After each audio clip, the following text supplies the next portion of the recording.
All right, guys, welcome to the Uncommon Cast. We have a really awesome guest today that we're really excited about. Actually, Pam found this guest and shared with us. Yes. Months ago. Yes. And we've been enjoying being a part of her Instagram community for a few months now. And her name's Sharon McMahon. And we invited her on here not because we wanted to talk about politics. We're very kind of like apolitical people, you know. Usually avoid it. Yeah, but we see so much hope in what she's doing on her Instagram account, and it's so much more than politics. It's so much more than news, and she's really she's even going as far as to use her platform to bring good things to the world. We're so stoked. Yeah. And I would just say, yes, Sharon's Instagram, Sharon Says So, she does talk about political issues. But the reason we had her is because what she does in that arena is to bring people from varying political beliefs, varying philosophical ideologies, and brings them to a common place to have a conversation about understanding. And if you know anything about Uncommon Good, that's our goal. That's what we seek to do in the faith sphere. And so we see so many overlaps between her ability to have people on all sides of a topic have meaningful conversation around it as something that we can learn from in our lives, in our conversations about faith, at the dinner table with our weird uncle that disagrees with everything we have to say. There's just so much goodness there. So we hope that you listen to this conversation with Sharon and learn some great things and get some hope. We're so excited to welcome Sharon McMahon, not Sharon McMahon. No. Of Sharon Says So on Instagram. Hello. Thanks for having me. Oh, yeah. We're so excited for you to be here. And honestly, you sound the same right now as you do on Instagram. Shocking. I don't know why that surprised me. Weird. Weird. It's like I'm the same person. Almost like that. Yeah. In real life. So we wanted to get started just to help our audience maybe meet you a little bit. Would you just give us a little bit of your story? How did you get where you are now? We know it's been a storied and adventurous journy. You haven't always been Instagram fame. So bring us back to before that.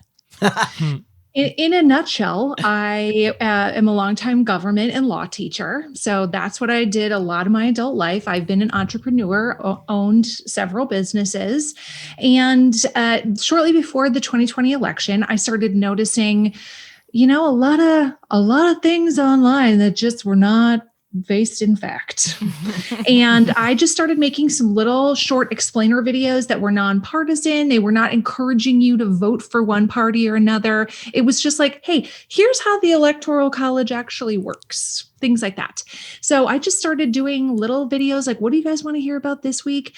And the rest, as they say, is history. It really just took off from there. Apparently, there's nobody on the internet who just talks about facts in relation to politics. It's always about how you should be voting, what you should be thinking, why you should be a liberal, why you should be a conservative, right. What God wants you to do, what your conscience tells you to do. There are a lot of encouragement to align with a certain viewpoint and not a lot of encouragement to just be like, here's the details.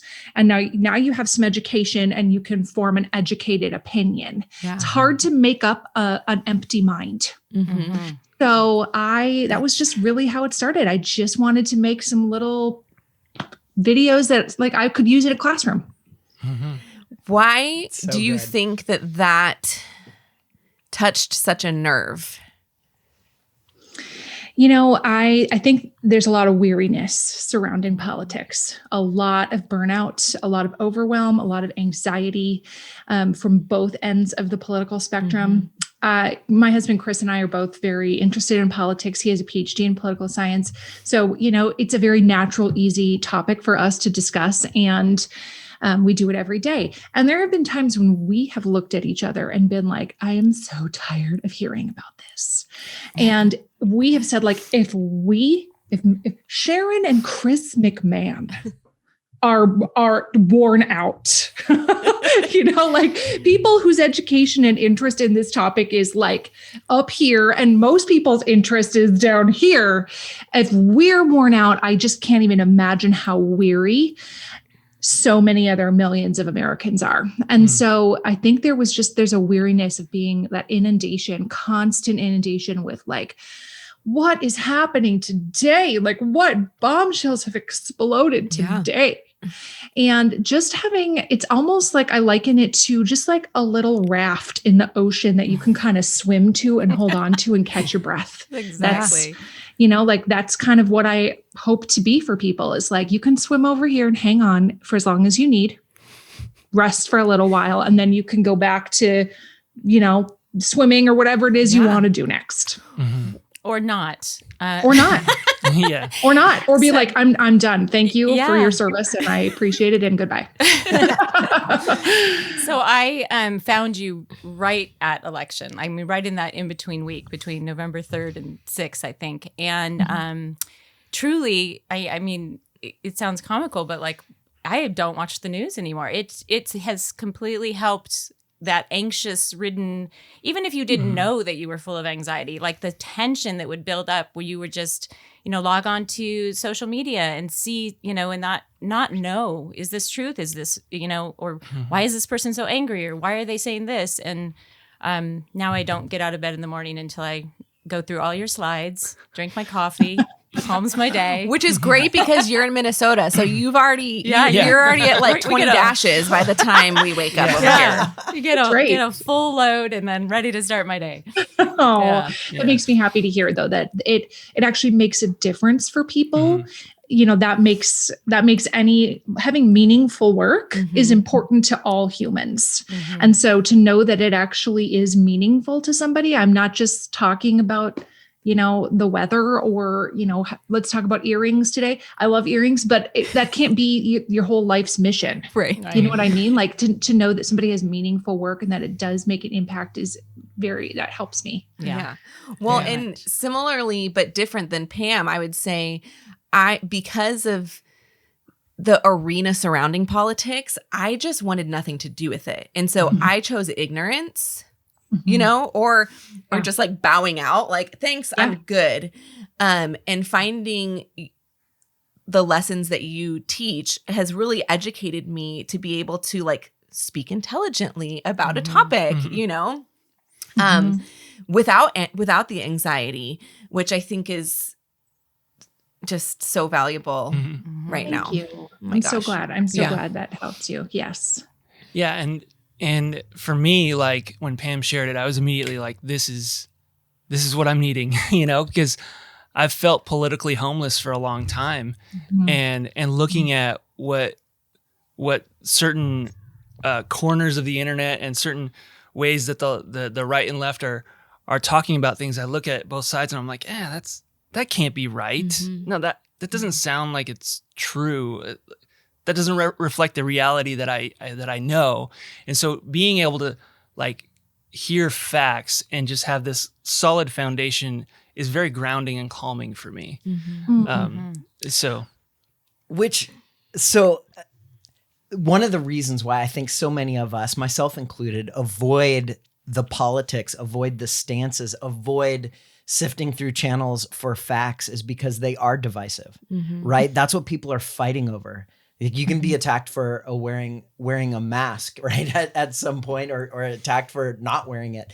So you have a way of bringing peace to a divisive entity, right? Of let's talk about facts, but let's do it in a calming way. So how have you navigated that? How do you enter the place of facts, which are divisive in our kingdom, right? But try to bring people together over that. Well, it's just an extension of what I've been doing my entire teaching career, which is giving students facts about how the government works. So to me, this is like, guys, this is what I've been doing forever. You know what I mean? Like, I don't view my work as revolutionary. I know teachers are doing it all day, every day. The difference is that I'm just doing it in a bigger space where more people are watching than in just a classroom of 30 students, right? So teachers everywhere all the time are discussing difficult issues with their students and hopefully giving them fact-based information so that they can have that education to make up their own mind. So when you're talking about navigating it in an online space where people can be anonymous and where people can be trolls, it is different than in a classroom where you have the opportunity to develop a one-on-one relationship with everybody in the room. So, that comes with its own, it is a little fraught with peril. It is a little like, oh no. When I first started doing this, I really did feel like at any moment, the armies of Mordor are going to be knocking down my door, and I will be powerless to hold them back. Like that scene in Lord of the Rings, where you can see the armies coming, and you're like, well, we can try to bar the door. You know what I mean? And it doesn't last long. I really did think that was like, that is what is coming, and I don't know if I want to watch. And I've just been very pleasantly, like every day, I'm pleasantly surprised at the people who are attracted to the work that I do, the people who want to be in my community are by and large not like that at all. But by and large, they very much want to make a difference in the world. They very much want to be the change. They want to peacefully coexist with their neighbors. They want things that are good for America. They are not those, fly by night trolls that you think of on the internet. So I don't have any magic recipe. I don't have a 2 parts this and 4 parts this. It is just what I've been doing for a long time. And then the people who are supposed to be in my community are in my community. And if you're not in my community, then maybe you want to yell at people. You can find a place to do that somewhere else. Yeah. Not in my house. So, what is that famous saying that like at the dinner table, you never talk about faith or politics. And so there's a lot of similarities between what you do and what we do. You in the political realm, us in the faith realm, as far as helping clear up maybe misunderstandings around our area of existence. But what I see you doing it intentionally. I see you bringing people to a place where they can find understanding, where they can feel heard. So I'd love to hear you talk about that a little bit. Like what are you intentionally doing to bring people from very different places? And your community, obviously it's big enough to be incredibly diverse. How do you bring them to a place of feeling like they're a part of one community? Like that's strategic. Well, some of it is just, this is like true of classroom teachers as well. You lay the foundation and the groundwork for how the rest of the class is going to work for the rest of the year. Like we're not going to hit each other in here. Right. You know what I mean? Like actually, nope, we don't throw shoes. Yeah. So we're not doing that. So I purposely don't set up situations in which people have the opportunity to scream at each other. Yeah. I like people to say what they're thinking in their own words instead of me trying to translate for them. But I am always the kind of intermediary between those things so that it cannot be a heated back and forth. You have one sentence, go. Yeah. Yeah. You know what I mean? Say what you got to say. And then you can send it to me and I will, repost those. But it cannot become a heated back and forth. And that is really the difference between yelling at somebody on a street corner and visiting an account where you are hopefully seeking to understand where somebody else is coming from. Yeah. Because my position is that understanding doesn't obligate you to agree. But understanding is an important component of making progress. Understanding and having somebody feel heard and understood is an important component in just about every relationship, frankly. Yeah. I mean, every human relationship that is a very deep-seated human desire. You can't logic your way out of it. It's just deep within our brains. And so if you cannot start with a place of like, okay, tell me why you are thinking this. I want to understand where you're coming from. Where did this idea that you have come from? Tell me what's going on here. I want to understand. Just saying those words to somebody, I really want to understand. That is a huge difference maker right there. Yeah. If you are listening to understand and not just listening to respond, tell somebody up front, I want to understand. That helps them feel safer. That calms down the heightened emotions. That lets them know that you really are interested in having an important conversation with them and that you're not just there to yell. And then some of it, of course, is tone. It's not always what you say, it's how you say it. Some of it is just tone of like, yeah, we can talk about that. Let's do that. Tell me your thoughts on that topic. And then I always take care to not belittle somebody's understanding who is less than mine. And I think that is also, there's a lot of people who are just like ridiculed, made fun of. And so they just feel like I'm not even going to engage in this because I'm just going to look stupid. Yeah. And so because you don't want to look stupid, you don't engage. So when somebody asks me a basic question about something, can you explain the difference between X and Y? My goal is always to just like explain it in a really straightforward manner in a way that does not humiliate somebody and in a way that makes people feel safe to ask questions. Yeah. Oh, and I see that so much in your responses, and people will say things like, sorry, dumb question. And you're like, nope, not a dumb question at all. And so I've asked questions before that I thought maybe were dumb, and you've always been gracious in answering them. And I also see what you're describing. You take people's questions. Let's say that we're talking about a hot button topic, and you'll say, okay, conservatives, what do you think of this? Moderates, what do you think of this? Liberals, what do you think of this? And then you're working as like sort of like this mediator, this facilitator of the conversation, and you start to find these common ground things. And it's so beautiful and exciting when I get to the slides where you're talking about, okay, here's what I see a lot of people saying. Here's where we can find some common ground. I'm like, screenshot that, because it's just, it gives hope that we can find common ground. So how have you, is that awesome for you? Or because it's awesome for us. It's awesome for us. I love it. I love what I'm doing. I wake up every day excited to do it. I am never like, oh my gosh, I got to talk about that some more. You know what I mean? Like I'm always excited to do it. Teaching is just kind of like an endless well for me. But I love seeing people when they realize like, I did not know that. Okay. All right. I did not know that. That makes a difference. Okay. I get it. Thank you.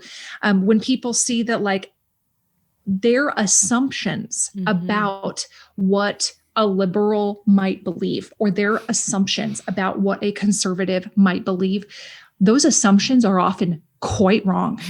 We are operating on assumptions that are not real. And we've just been informed by somebody somewhere that all liberals think this. Right. All conservatives are X. We've just been informed that. And so because we like the person that told us that thing, we've just taken that as truth.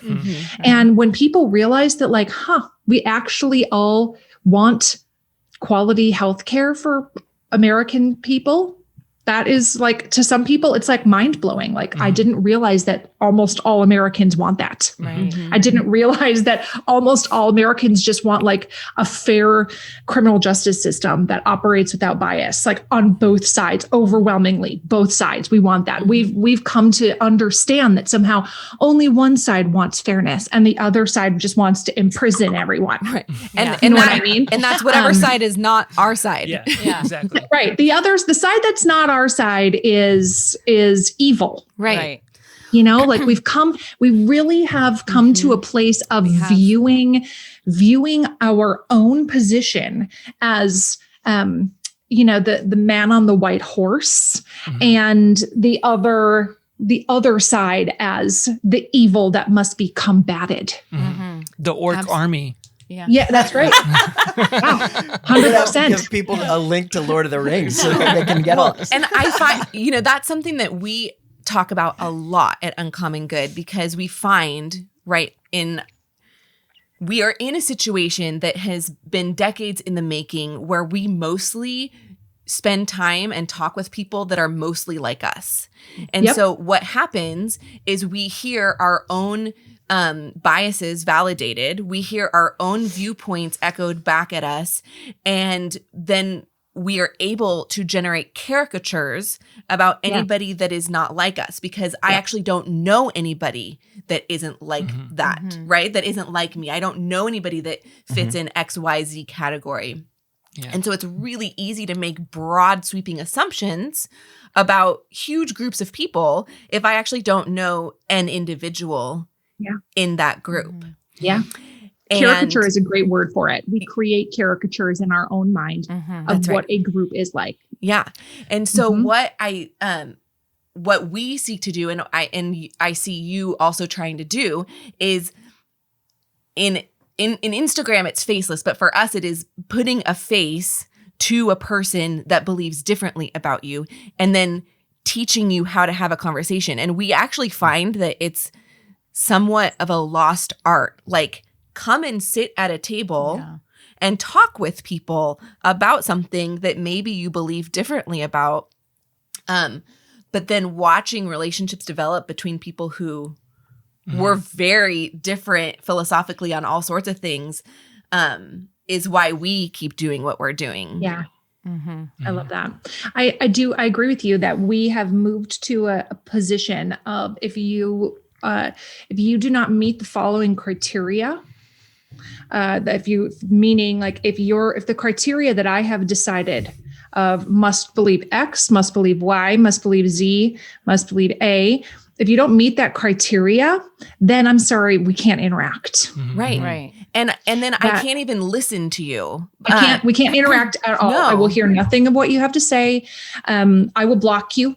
Social media has a lot of wonderful qualities, but it also has negatives. And so blocking is sometimes necessary for your own mental health, but it's also now become a thing of like, you don't meet the criteria, you're blocked. And so we purposely avoid having conversations with people who are different than us. We avoid it. And because in an online space, it often is not healthy. Versus being taught those skills like you guys are talking about, it's harder to hate someone up close, hard to hate someone looking them in the eyes, being taught those skills and then having an actual living breathing human being in front of you. That's a different experience than just like firing off a couple of messages online. Well, and so passively, we don't even often have to, avoid conversations with people that see us differently because we're all byproducts of the social dilemma. I'm sure we've all seen that, watched that, right? And you go, really, am I only getting my own creation of reality? Yeah. Right? Yep. We're byproducts. You're in this world of not only the social dilemma, but kind of the truth dilemma, right? Where we only find truths that we're looking for. So I know some of the greatest questions for you and everyone that the community that you've created is kind of, where now are you getting your truth? And how can we break out of maybe truth that we're guided to just out of our own likes and dislikes and engagement on social media to true truth, right? Yeah. And especially in the political world, historical world, or anything like that. Where's true truth? Yeah. Well, it's a little bit like, it's obviously different than in a faith space, right? Because what resonates as true for somebody in a faith space is different than things that are here in the physical world, right? Things here in the physical world have a physical manifestation that we can look at, we can examine, we can discuss it, we can test it. So things in the physical world, you can't examine those things with the same lens as one would do with discussing topics of faith, right? Those are sometimes two different things. So I have a few little guidelines of like, here's how to avoid getting sucked down the rat hole of internet misinformation. Number one, most graphs are not true. You know what I mean? Like, somebody's tweet is probably also not true. Just the idea that we have really moved. This is almost everybody. We've really moved to a system of getting most of our news, most of our information from social media. Yeah. Mm-hmm. And then of course we only follow the people we like. Mm-hmm. And then we're only getting our news from people we like. And exactly like you were just saying, we continue to perpetuate this echo chamber of, of information bouncing back at us that validates our own already held beliefs. Yeah. So moving off of social media as a place to gather information is a good start. Because again, you want to have access to people who have actually done the work, done the research, looked up the data, determined the source of the data, like that kind of moving off of social media is an important first step. Mm-hmm. The second thing is not accepting one person's word as gospel. Yeah. Other people need to be able to validate and replicate this information, just like we do with medicine. Best practices and new discoveries happen all the time, but the gold standard is still your peers need to be able to replicate the data. More people need to be able to look at this and be like, that is okay. Yep, that happened. So then I always try my best to see if I can find primary sources that discuss that. And primary sources being something like a videotape or the person who actually conducted the study where they're discussing like, here's how we obtained the statistics for X thing. So I'm validating with that primary source and not just accepting one person's word as true, because all humans are fallible. All humans are subject to confirmation bias. All humans, this is just like how the brain is wired. There's no one human, myself included, that you should just be like, everything that comes out of their mouth is 100% factual and I believe every word of it. Right. Which is a problem. Yeah. Because I don't have the time, right? Which is why we have abdicated our decision making to people that we trust, Right. even though we don't know those people. And that has then devolved into like soundbite philosophy, soundbite politics, soundbite theology, right? Because I don't have the time to be an expert at everything. And it makes me like my skin itchy to think that I have to like track down all of these sources to find truth. So what do we do about that? Yeah. Well, let's say you are having a health crisis and you have a scary diagnosis. Do you then become a heart surgeon so that you can perform your own operation? No. No, that's ridiculous. You need an expert for that. Right. No single human can be an expert on everything. Right. That's not reasonable, nor is it even something that you want to do.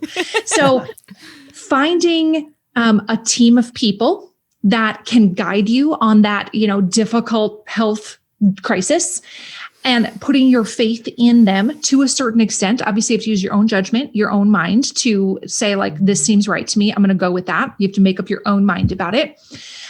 But there's no expectation that you become a heart surgeon prior to having some kind of surgery. You don't need to be an expert in that. So I do think there is value in finding experts that you trust, but not putting all of your faith in one person. And especially if something is like commentary based, like it's yesterday there was the big COVID relief bill that was passed, right? $1.9 trillion, et cetera. Those are things that if you can click on the news and like everyone's repeating the same fact about like it was passed, it was $1.9 trillion, chances are very good that all those reporters have done their due diligence and like that is something you can actually rely upon. Right. Where things get tricky though is differentiating between fact and opinion. Absolutely. Right. And so often the cable news industry operates on opinions. It doesn't actually operate on sharing facts with you. It operates on telling you what to think about something. Yes. So, but yet we still believe that it's a news program. And so we believe that what they're telling us is fact because we associate that it has the word news in the name of the network. Yeah. Right. It must be true. So it's news. You know what I mean? So that is, that's another topic entirely. But in terms of, do I need to be an expert in everything? No. You don't need to be an expert in government. That's not a thing that's required of you. I would encourage you to go to a website that aggregates news stories. If this interests you, go to a website like All Sides or go to a website like apnews.com and read some stories that interest you when you feel ready and interested in doing that. A site like All Sides allows you to see how various news outlets have covered the same topic. So it will show you, again, going back to that COVID relief bill, it will show you how right-leaning media is covering this topic, how more center-focused media is covering this topic, how left-leaning media is covering this topic. And then you are not putting yourself in the position of being in that echo chamber 24/7 of only hearing things that are what you want to hear. But again, take it off social media to the extent that you're able to. Don't just follow people who tell you what you want to hear, and be critical with what people post. If people are like, the California school districts are making everybody convert to this other religion, and soon children will have to sacrifice humans in all California public schools. Probably. You know what I mean? Like, Yeah. could I write that on Twitter? Yeah, I could. I have the First Amendment right to do that. Does it have to be backed up with facts? No. But you know what I mean? So like somebody's tweet cannot be your news source. But I watched a YouTube video. But I watched a YouTube video. Do your research. YouTube news. Do your research. And what I love the differentiation there is like you're telling us to do actual research with primary sources that are reliable and verifiable, as opposed to doing your own research, going down rabbit holes of conspiracy theories. Of people who live in their mom's basement and just, like their websites are full of incoherent ramblings. But yet we like what we hear. So we're just going to go with that. Okay. This is perhaps a rabbit trail, but how on earth did like QAnon become a thing that needed to be reckoned with? Isn't that fascinating? Yeah. Yes. I just read an article this morning about how it has overtaken the world. Yeah. And how it is not just a thing that like 12 people in America believe. Yeah. It is a thing that has inundated dozens and dozens of countries now. And it is very fascinating. And I have my own theories about how something like this happens. And I can't substantiate those theories, so I'm not going to just like spout them off as for you to, take as truth. But some of it does have to do with the viral nature of information on the internet. Yeah. How easy it is to spread information. That game of telephone that happens when you heard something like, well, my neighbor's sister works at the CIA. Right. You know what I mean? And then you like drop some truth bombs. And then you're like, whoa, my neighbor's sister works at the CIA. And then you like start spreading that information. You don't even realize that you're spreading misinformation. You don't have bad intentions. You're legitimately worried. Yeah. So you talk about it to your neighbor and it just becomes this, it spirals out of control. Right. So the difference between real conspiracies and conspiracy theories, of course, real conspiracies actually happen. There's that. Right. Which is part of the problem, right? Because then we can go, well, it does happen. Yeah. So it's only a conspiracy until it's proven until true. It's proven. Well, real conspiracies, first of all, are very difficult to keep secret. They're very difficult to keep secret because you have all of these competing actors who are operating in their own self-interest, like all humans do. Right. And so they are butting heads against each other. And so real conspiracies, to be successful, require a small number of people to participate. Humans don't get along that well, just by nature. Yeah. We just don't. That's why we have moms to break up our sibling fights. That's why, you know what I mean? Like my own children are at each other constantly. They just don't get along that well by nature. So the idea that, 40,000 humans or 100,000 humans, which would be necessary to pull off massive conspiracy theories, that they're all getting along well enough that nobody is ever like, I'm going to tell on you guys. Right. Absolutely. You know what I mean? Like, just think back to like the sibling fights you had growing up, like that holding over. Didn't you guys do that? Like, clean my room or I'm telling. Yeah, absolutely. Like, didn't you do that? Like, you better give me all your candy or I'm telling mom that you did that. You know what I mean? Like, that is human nature. Yeah. That is our default of like, do what I say or I'm telling. So the idea that nobody ever tells, there's never one conflict among humans. It's mathematically impossible that nobody ever tells, that nothing is ever, no evidence ever comes of it. I mean, I could talk about this all day. But if you think of an actual conspiracy like Watergate, how long did it take before Watergate was uncovered? Right. Not that long. Mm-hmm. How many people were involved? A couple dozen. And that was a big conspiracy. Right. And that was a big scandal. Mm-hmm. And guess who uncovers the vast majority of real conspiracies? The media. The media uncovers the vast majority of real conspiracies. And the media has been very maligned, can't trust anything they say, blah, blah, blah, so biased, et cetera, et cetera. Most conspiracies are uncovered by the media. They're not that, like, they actually serve a very important function in American society. Well, I could see where like that is contributing to the problem, though, because then when we go back to talking about really biased commentary-based news media, a lot of them purport that there's conspiracies happening all over the place, right? And so then when you say, well, most conspiracies are uncovered by the media, well, that's a perpetual problem or a self-feeding argument, Yeah. But the media needs to provide evidence. That's the thing. Right. They have to, the media needs to show up with the goods. Otherwise they're just like, show me the money here. Right. Where is your evidence? Otherwise you're just talking. I don't have time for this. I have stuff to do. Yeah. I have stuff to do. I want to make a big jump here, right? So obviously, and talking about media and everything, I think any spectator wants to go, okay, why are they giving me this truth? Why are they giving me, what is their agenda? What is their bias? So Sharon says so.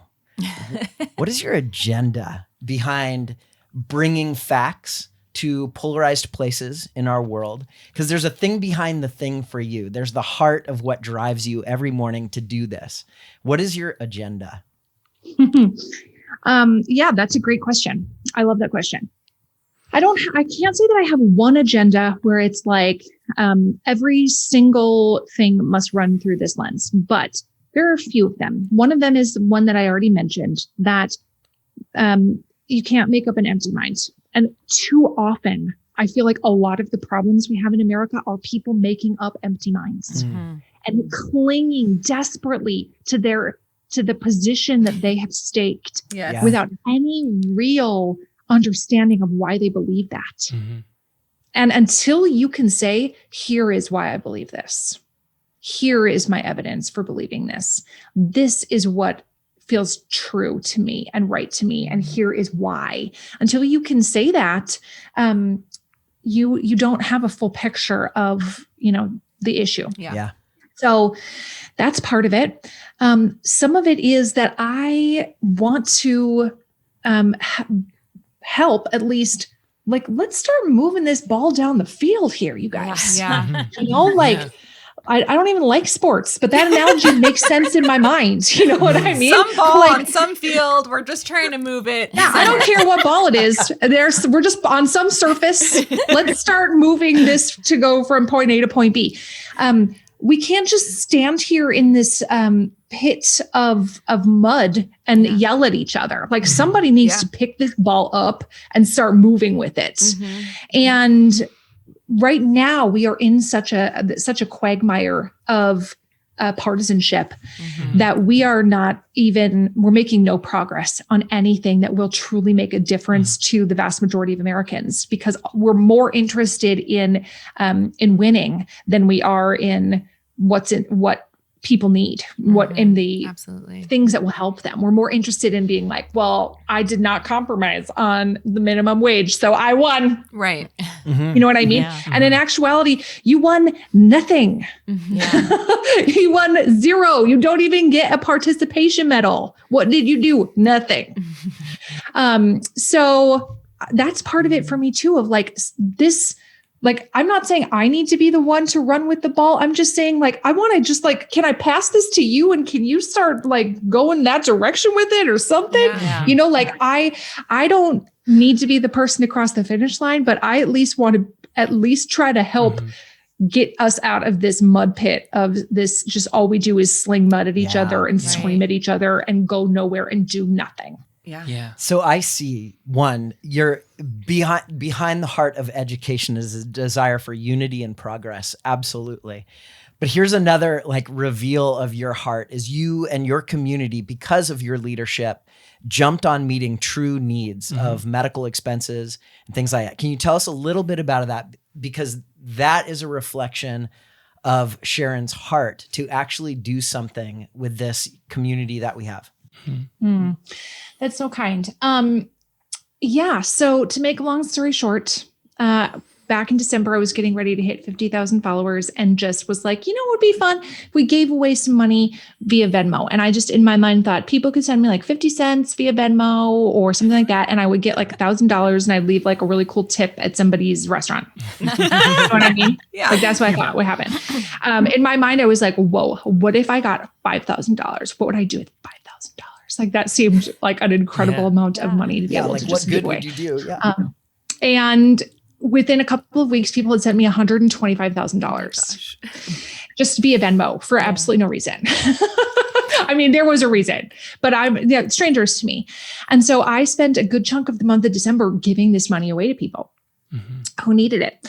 And then I had $15,000 left. And I had said one of the things I wanted to do was I wanted to work with an organization that forgives medical debt. And it's called RIP Medical Debt. And they buy large quantities of medical debt from hospital systems, medical systems. And then instead of trying to collect on the medical debt, they forgive it.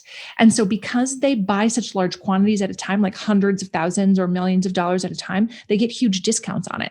So their ability, to like take $1 and forgive $100 of medical debt, because they work in these huge spaces, I just thought that was so incredible. Like if we donated $15,000, that could forgive $1.5 million of medical debt. And I was like, that is an incredible ROI. Like that's incredible. Like $1.5 million is going to make a lot of difference for a lot of people. So I just opened it up to people and said, okay, listen, I've sent in the 15 grand that I had left. What if we just got to 20 grand, you guys? Like we could say as a community that we forgave $2 million of medical debt. That would be amazing.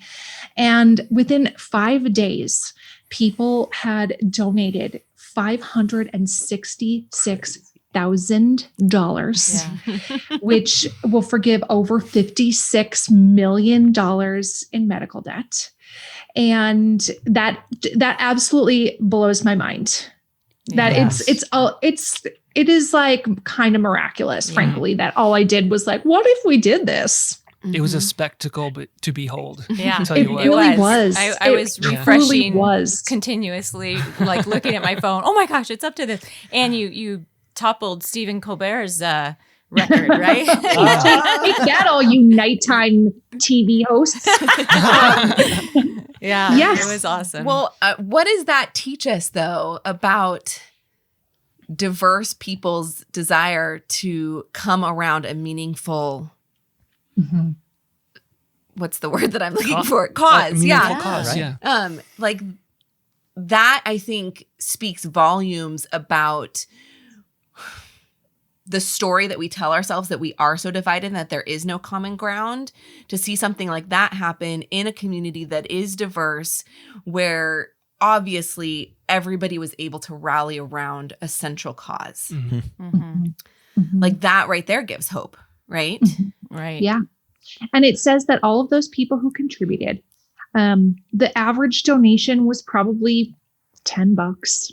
You know, like aside from the $15,000 that that came from donations that I put in, most people were not. I'm not aware of any large gifts. I'm really not. You know, like nobody said, "Hey, like somebody donated 20 grand." I'm not aware of any of that. Most of the donations were probably $5, $10, maybe $20. $50 is probably on the high end of the donations. So that's a large number of people contributing $5, $10 each, right? Right. So that to me says that people from all walks of life actually do care about their fellow man, their fellow human. Yeah. They actually don't want to cause excessive suffering. They see others in distress and seek to relieve that distress. Yes. Right. Like that is that's meaningful to people from all walks of life. Right.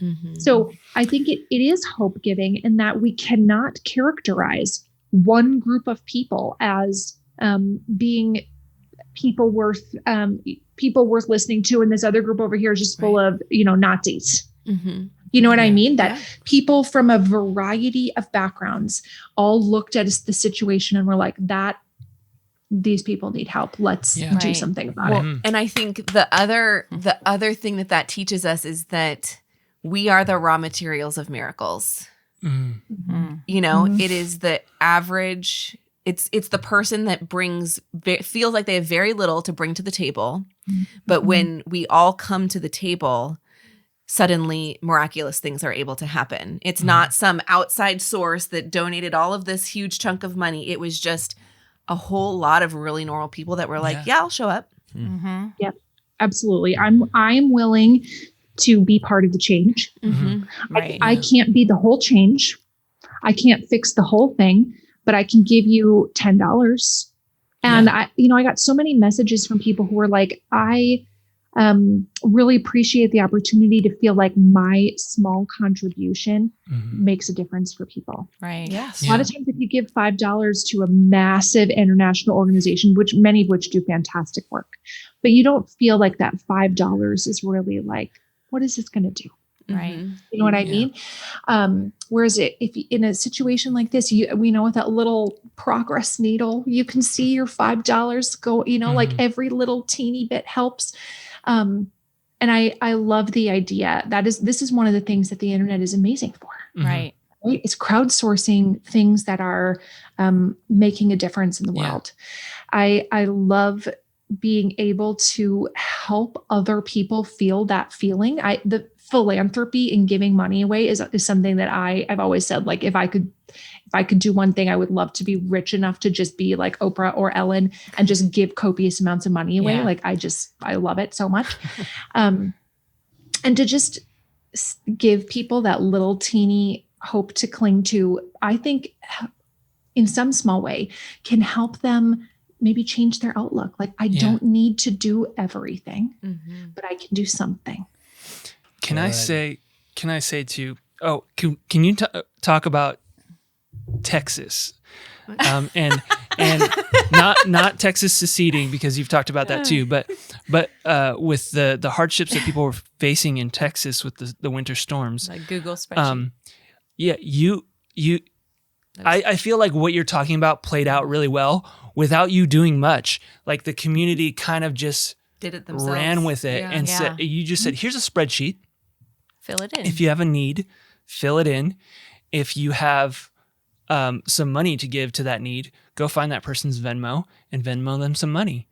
And to me, it was fun to be a part of, and like send money to somebody and then them send back and like tell the story of why it's so meaningful, And so you've facilitated this community that is actually kind of just running with things on their own. So can you talk about that a little bit? I kind of just gave the whole thing away, but, but yeah.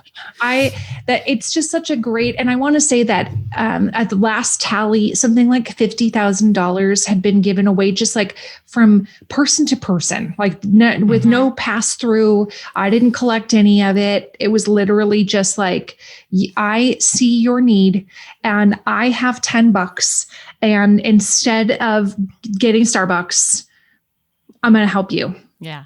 And the feeling that creates in somebody, that feel that, like that pleasure of giving. If you have kids or you give somebody a great Christmas gift, the joy that it gives you to watch them open that gift. I love that so much. Just like seeing somebody else enjoy something that you've given them. So when people experience that, I think that it makes a difference for them when they realize that like my small imperfect action has made a difference for somebody. I don't have to be perfect at it. I don't have to have all the money. I don't have to have an MBA. I don't have to, I don't have to have a law degree. I don't have to have anything fancy.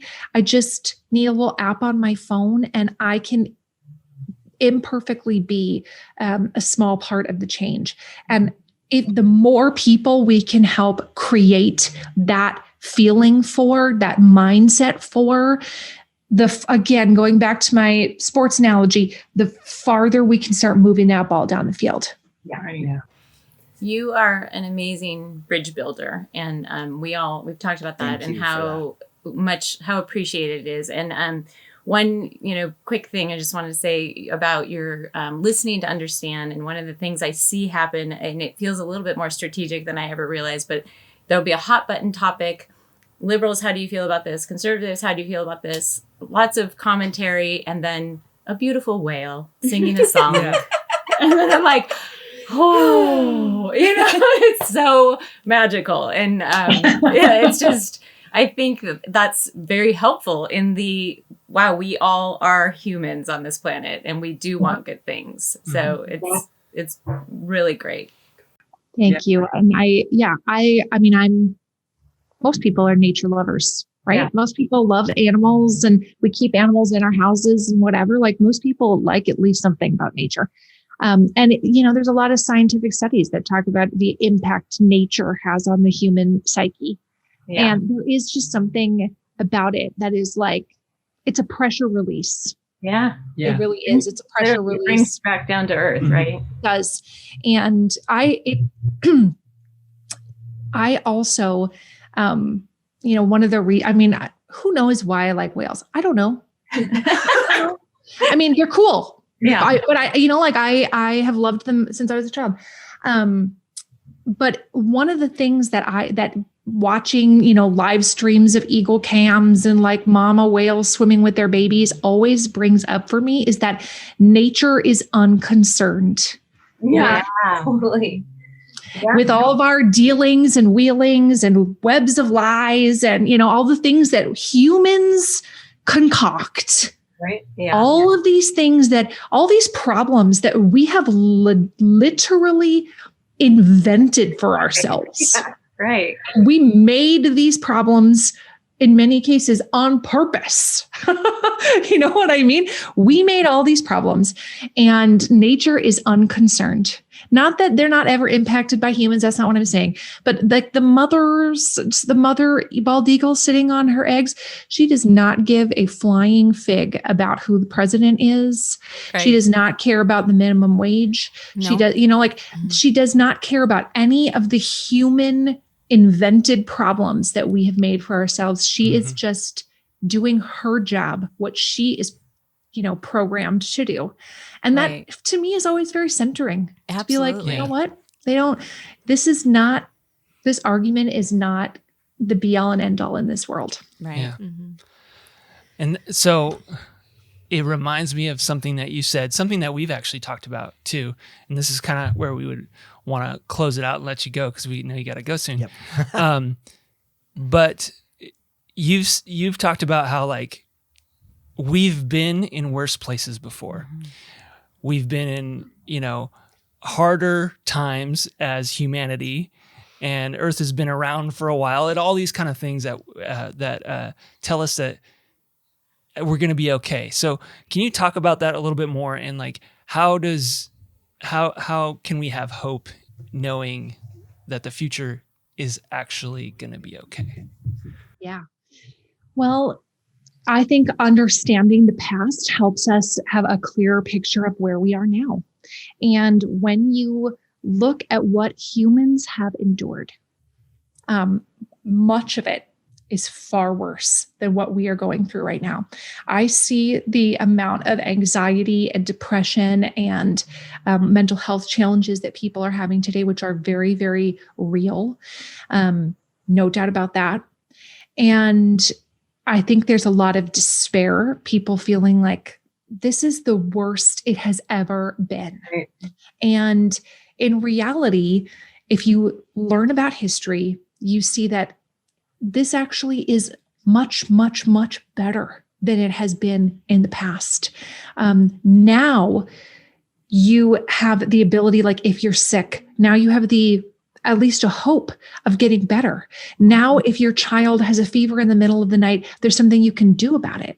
Now, if you are arrested for something, you have a hope of getting a fair trial. Now we don't literally have 20 million people dying of the plague in Europe, where if you were sick, they would cast you out of the house. And the well people would remain inside the house to be protected from you. And so people who had the plague, which was a horrible death, literally just died on the street because they could not be safely in their homes. And the idea that it could just wipe out your whole family in a couple of days. You know, right now, obviously we have a pandemic going on, but it is now you have hope of receiving medical care. You have hope of recovery. You have hope of being cared for if you are sick and not just being like, sorry, you do need to sleep on the street now. Mm-hmm. You know what I mean? Like, that's not what happens. I could talk all day about how things used to be much worse than they are now. And humanity has endured. Yeah. And humans are resilient creatures. And our present circumstances, to some of us, very, very real heartache is happening right now. And this is not to diminish what somebody is struggling with. Mm-hmm. For many people, this is the hardest thing they have lived through. But our present circumstances are not permanent. Our present circumstances are not permanent realities. And things will change. Things will get better. It is one of the, it's always happened. It's never not happened that things have improved and changed over time. And I have faith in humanity's ability to live through difficult times and to come out the other side and say our comeback is going to be greater than our setback. Like, that was hard. And here's what we're going to do to make sure that doesn't happen again. Humans are good at that, it turns out. I think that grounding reality, that there is hope, that flicker of hope is just what keeps people moving forward. So thank you for having that community be a beacon of hope for so many. Thank you for creating a space where differing opinions can come together over a greater good. And thank you for being here with us today. Yeah, and Sharon, absolutely. We've all heard the Blanchardism that leadership is influence. Thank you for being so much more than just an influencer, but you have actually moved people to do good in this world and actually really change lives of so many of those people that had medical expenses that were crushing their souls. That's right. Thank you for being you. That is the heart behind the Sharon Says So. Thank you. Thanks for having me. Oh, yeah. Thank you so much. Pleasure and honor. Thank you so much for being with us in today's Uncommon Cast with Sharon McMahon. That was amazing. That was so great. So good. We're blessed to see such a leader in this world doing good. And may this episode bless you as well. And remember, you are loved. You are valued. You belong.